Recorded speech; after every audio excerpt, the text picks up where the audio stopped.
Assalamu alaikum, dear Muslim sisters. I am Kamer Artiş, an Uyghur from Turkey.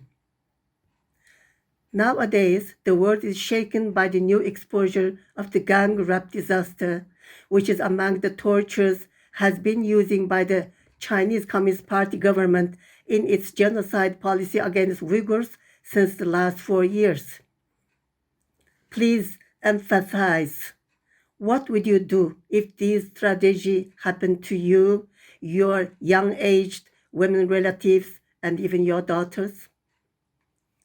Are you aware that in order to take over the world domination, the CCPIT is conducting despicable politics with its famous 36 tricks and preventing people from standing against its evil attempt by using their weaknesses?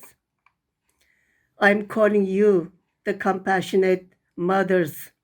Your task shouldn't be limited to just giving birth and raise up children and doing houseworks, but to give meaning to your life by doing good deeds for all the Muslims, sisters, and brothers in the world.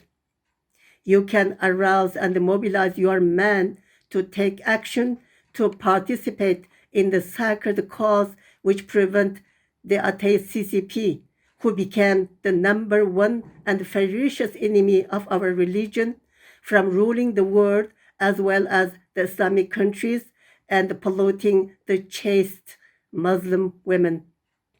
So please stand up.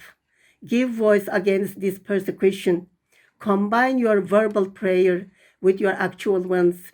Stand against evil CCP so that you and your next generation will not be subjected to the unprecedented persecution in human history that it has been carrying out in East Turkestan. May Allah protect Islamic countries from the evil of the infidels.